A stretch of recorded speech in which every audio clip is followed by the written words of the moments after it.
Hi, I'm Abby. I have a lot of records, and this is the Vinyl Monday Mod Month.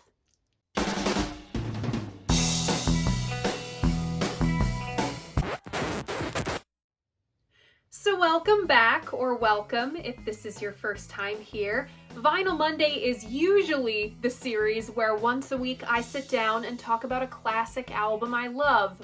But for the entire month of May, we're putting a little twist on the formula. May is Mod Month. For the entire month of May, our time machine is going to be acting a little weird, and we can only go back through the last 20 years. You'd be surprised how many connections these albums have to the stuff that I usually cover on Vinyl Monday. So last week we talked about Revolver by the Beatles. If you want to catch up, but 20-minute episodes aren't your thing, don't worry. I also do Vinyl Monday in 60 seconds, both here on my channel and over on my Instagram. This week, our time machine spits us out about 40 years after the release of Revolver, and we get In Rainbows by Radiohead. Congrats to those who guessed it, if any of you did.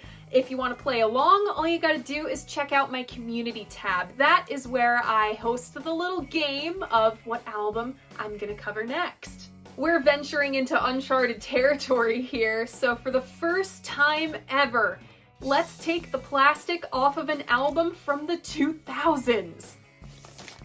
My copy is a repress. This is the 2017 180-gram vinyl reissue for those of you who are interested. And fun fact, this is actually the only Radiohead album I own. Buying albums new is often out of my price point. I'd say about 90% of my album collection is pre-owned, partially for this reason. So this is one of my relatively few new album purchases.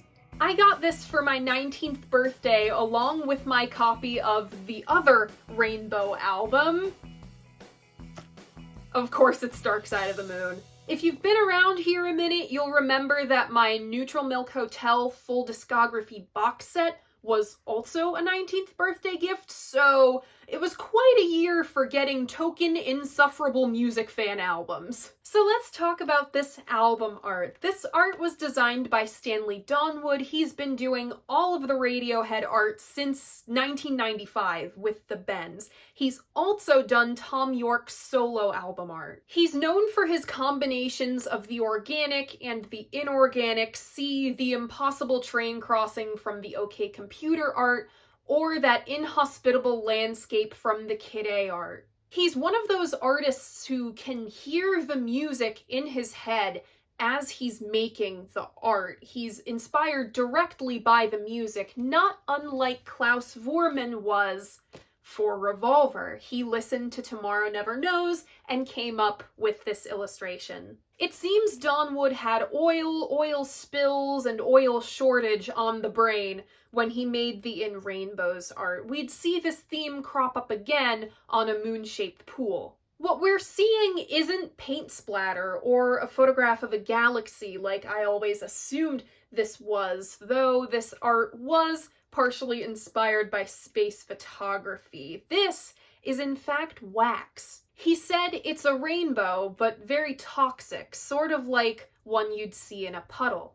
You guys have to seek out Donwood's interviews about his work. He is entirely incomprehensible in the way only a visual artist can be. The core lineup of Radiohead hasn't changed since their formation, and that lineup goes as follows. Of course, we have Thom Yorke on vocals, keys, piano, sometimes guitar, Johnny Greenwood on guitar and the string/orchestral arrangements, Ed O'Brien on guitar, Colin Greenwood on bass, and Philip Selway on drums. Special guests on In Rainbows include the Millennia String Ensemble, the Matrix Music School Children's Choir, they do vocals on 15 Step, and music consultant Johnny Marr, formerly of the Smiths. This is reminding me of that really cool trend back in the 60s where you'd cite your spiritual advisor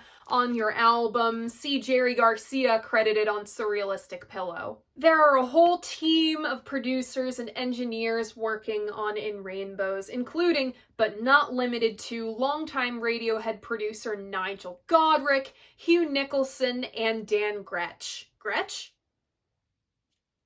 Gretsch? Instruments? Monkeys? Roll transition? Alright, so 2004, the album before this, Hail to the Thief. I don't often cover histories of preceding albums in this manner that I'm about to do on Vinyl Monday, but as is so often goes with Radiohead, the way the previous album cycle went would directly influence how this album started. So, Hail to the Thief. I will go to bat for this album a lot more than other Radiohead fans probably would. You could tell the guys were inspired. There's this sense of urgency about it. It's bursting with concepts, maybe a little more than the guys could follow through on. Hail to the Thief was the last of Radiohead's 6-album contract with EMI, and at the end of this contract, they chose not to renew. Thus, Radiohead is now an independent band again. Since they had no contractual obligations to complete, Radiohead just didn't have to be Radiohead anymore. So for a while, they weren't. The guys went on hiatus for about 2 years, and it was their longest break to date.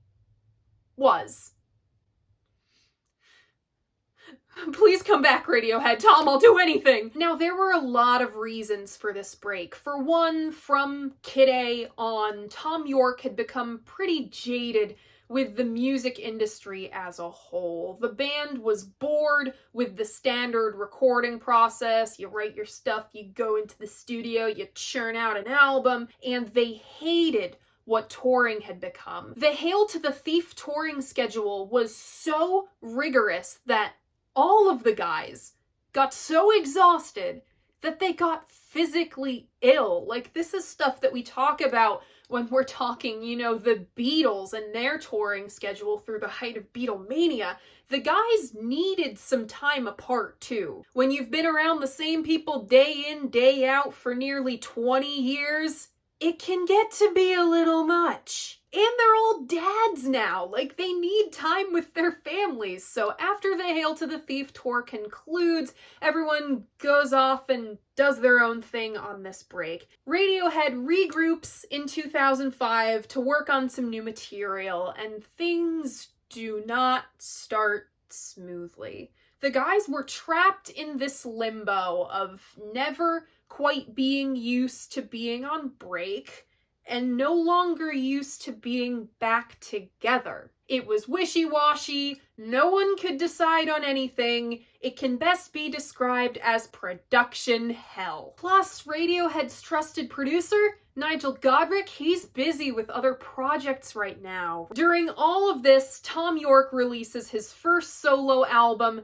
The Eraser. It's pretty good, seeing as it's Tom York and I will enjoy anything he puts his name on, but it's not quite as good as his other solo records. Perhaps The Eraser's greatest strength is breaking Tom's creative block. Side note, through this research process, I somehow found out that I am taller than Tom York. I don't know what to do with this information. You won't know what to do with this information. I don't know why this information is here. Moving on. A re-energized Radiohead goes back out on the festival circuit in 2006, and this was their aha moment.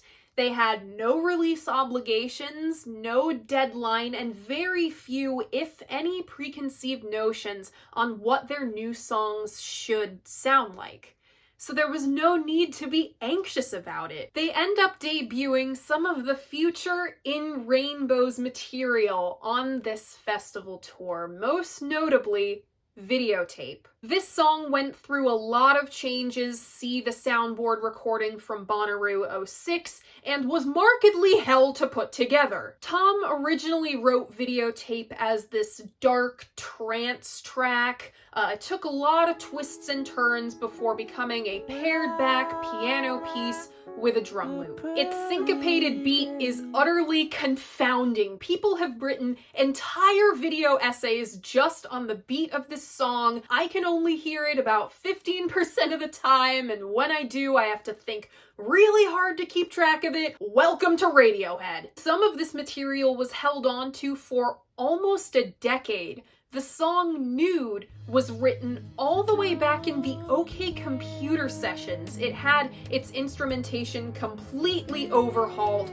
before appearing on In Rainbows. Finally, Nigel's previous obligations are complete, and in fall of 2006, Radiohead can begin recording In Rainbows. Nigel overhauled the entire production. He scrapped all of the previous sessions.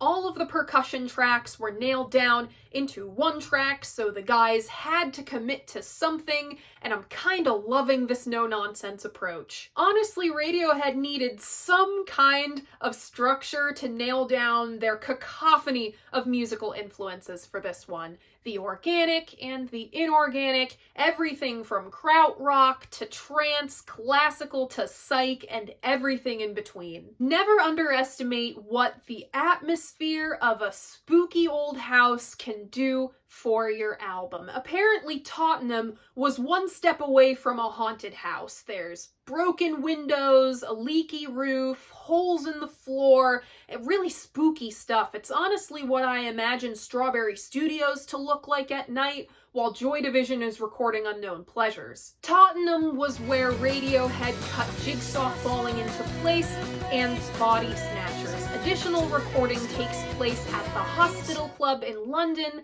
These sessions were a lot more productive than the ones taking place in 2005. Maybe a little too productive. Radiohead came out the other side with 16 songs. That's the length of a double LP, but due to how long and scattered Radiohead felt Hail to the Thief was, they only wanted a single LP. According to Tom, Radiohead wanted to describe in 45 minutes as coherently and conclusively as possible what moves them. The final track listing for In Rainbows goes as follows. Opening up side 1, we have 15 Step, followed by Body Snatchers. Then Nude, next Weird Fishes Arpeggi, and side 1 closes with All I Need. Side 2 opens with Faust Arp, then Reckoner, next House of Cards, followed by Jigsaw Falling into Place, and the album closes with Videotape. In Rainbows was released on October 10th, 2007. It was announced on Radiohead's blog. Name a more 2000 statement than Radiohead's blog, just 10 days before its release. And this is where the story gets interesting. In one of the ballsiest moves in rock and roll history, Radiohead initially released In Rainbows for the low price of free. Sort of. Not unlike platforms like Bandcamp do, Radiohead initially released In Rainbows as a name-your-own-price record, kind of like admission to some museums. If you can't pay anything, that's fine, but if you pay $5, $10, even $15, that's okay too. It's interesting to note the initial digital release was without Don Wood's album art. They held off on that until the physical release. I don't know why they did this. Maybe so the art wouldn't color listeners' first experiences. I don't know. The world lost their damn minds at a free Radiohead album. So why did they do this? In short, It was a big fat fuck you to the music industry. During their time away, Radiohead had realized the freedom that came with no deal, no distributors, no headlines, no deadlines, nobody to answer to. Through the In Rainbows process, specifically through doing that festival circuit with their half-baked song ideas, they realized the joy of making music. You can hear it in how the guys have spoken about the process. Tom said, rather than it being a nightmare, it was really, really good fun because suddenly everyone is being spontaneous and no one's self-conscious because you're not in the studio. It felt like being 16 again. Oh. So they put out In Rainbows basically for free. They said it's not about the money or the commercial success. It's about making a record we love and getting that record into the listeners' ears. And man, I just think it's so fucking cool that they did that. Like Insomniac is to Kid A, we later got a B-sides release called In Rainbows Disc 2 with all of those leftover songs they came up with and didn't put on In Rainbows Disc 1. The only song I'll really make note of is one of my favorite Radiohead deep cuts, Up on the Ladder. I also have to make note of In Rainbows From the Basement in 08, where this record was almost played in full at the Hospital Club where the album was recorded. Highlights include the guys goofing off through bangers and mash, Tom playing every single instrument, and his dance moves during the gloaming. Those grooves are righteous, man.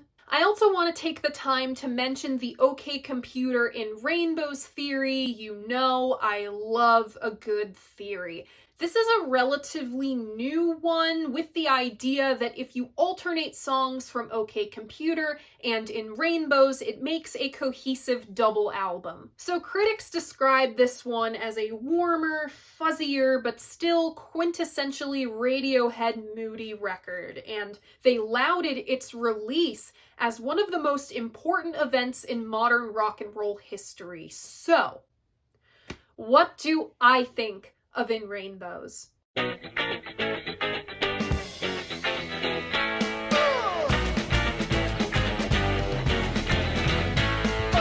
Going in by calling my bias, In Rainbows was my first Radiohead album. This was my favorite album of theirs all through high school and into my first year of college. This thing is aging surprisingly well, save for 15 Step, but that's not 15 Step's fault. It's dated by being associated with the Twilight soundtrack. Yes, 15 Step is in the Twilight soundtrack. No, I am not kidding. Right off the bat, I've heard a lot of others describing In Rainbows as colorful, to which I respond with, are we even listening to the same album? Just because it's called In Rainbows doesn't mean it's a colorful album. I know what colorful music is, alright? I talk about it every week. Last week, I talked about a bright, crisp, colorful album dipping its toe into psych stuff with a black and white album jacket. This is the opposite, a desaturated record called In Rainbows. Put down your pitchforks. That's not to say In Rainbows is dull or boring. I'm actually saying the exact opposite. Some of the most beautiful art ever made is made up of washes of desaturated colors. See Mark Rothko's later works. I've always thought of In Rainbows as a winter album, but these soundscapes aren't as expansive or cold as, say, Kid A. Think February, right? Those slushy days of winter where the bright colors of spring aren't dead, they're just sleeping under a thick layer of gray. That's In Rainbows. There's warmth here, it's just the muggy kind. We hear this on tracks like House of Cards. It's a brighter sound, but undercut by that mucky, muted tone on the riff, echoey washes of guitar, that rickety percussion that is such a hallmark of In Rainbows. It's intimate yet removed. In Rainbows has some of the best sequencing of any album I've ever covered on Vinyl Monday. There is no such thing as a perfect album, but there is such thing as perfect sequencing. This is an example. And remember, this came out in 2007. The iPod Shuffle had just come out. I had one.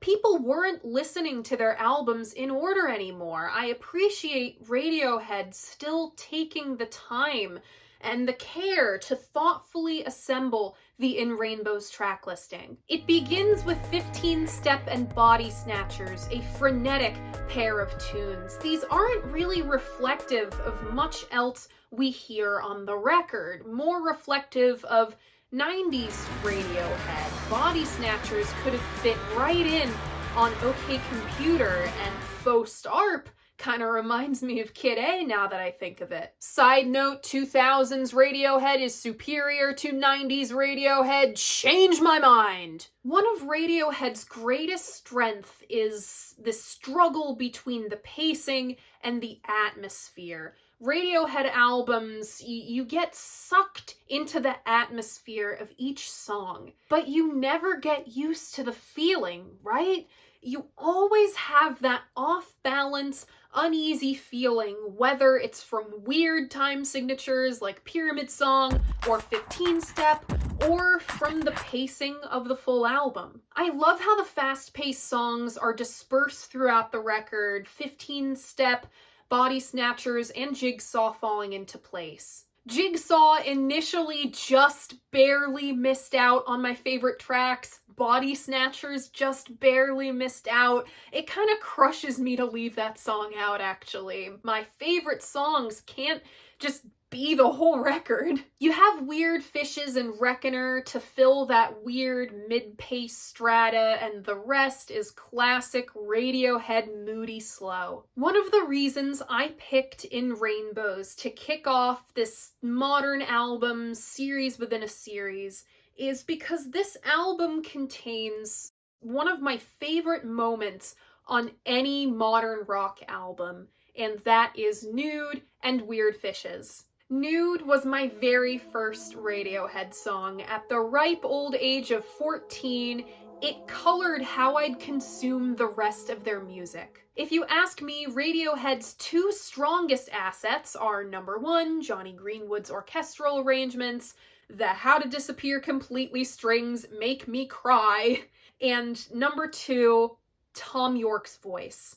His performance on Nude is like one of his best vocal performances on any Radiohead record. His falsetto and his chest voice both carry such vulnerability. He drags just behind the beat, and he lilts as if he's just materializing out of thin air. Not even his chest voice can anchor him. If Nude is levitating 50 feet off the ground, then Weird Fishes is plunging 50 feet underwater. It's earthy, it's maybe the most organic song on In Rainbows. Getting eaten by the worms and weird fishes, I hit the bottom and escape. Really, the only thing that anchors lofty Nude is Weird Fishes.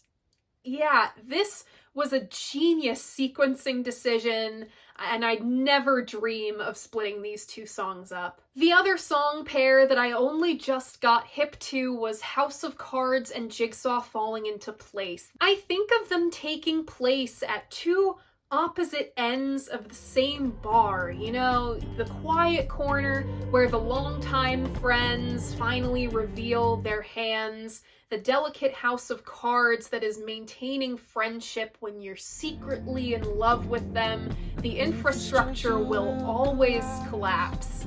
No use in hiding it. And then Jigsaw Falling into Place is the other side of the club. It's the darkened midnight blue haste of a night out. Now, I don't really think they're connected, but House of Cards and Jigsaw are such a natural fit together that they read as a pair in this way. I can't help but come up with this scenario in my head. Shouting out the underrated gem Faust Arp, you can't just go right from All I Need into House of Cards. You can't just go from love song to love song on a Radiohead album. That would be way too sincere. Faust Arp is the filler we need, and filler isn't a bad thing. It's necessary for the pacing. The string arrangement is just beautiful. It weaves in and out of that hypnotic, repeating vocal line. It's such an underrated gem on this album. Another one of this album's strongest points is the texture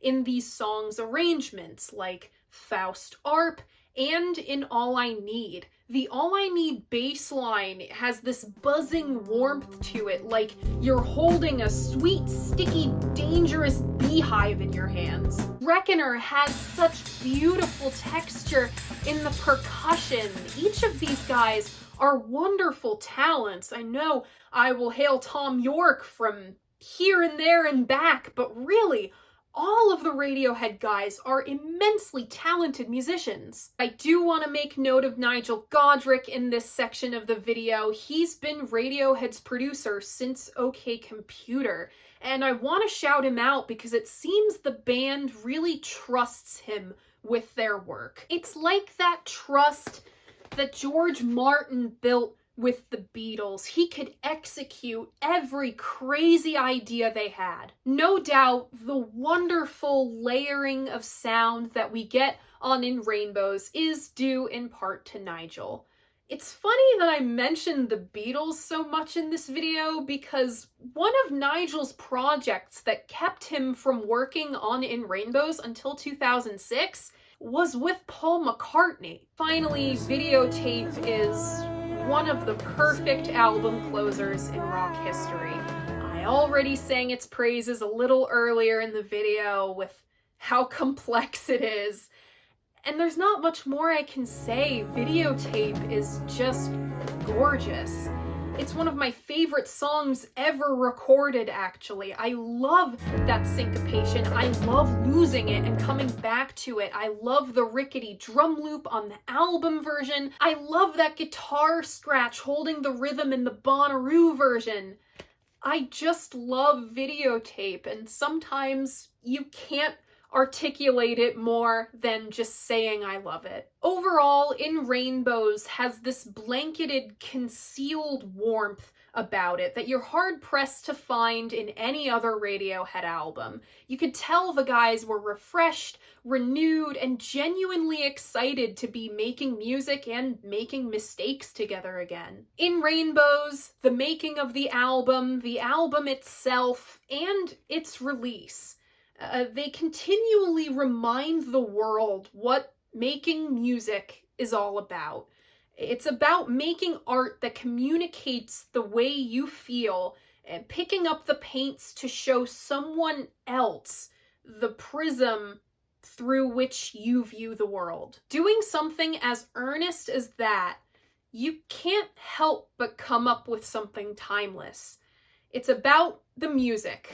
Fuck all the other nonsense. That is why In Rainbows is a modern classic. My personal favorites on this one are Nude, Weird Fishes, Faust Arp, Jigsaw Falling Into Place, and Videotape. Honorable mentions go to Body Snatchers and All I Need. I really wish they could have made the list too, but they just lost out.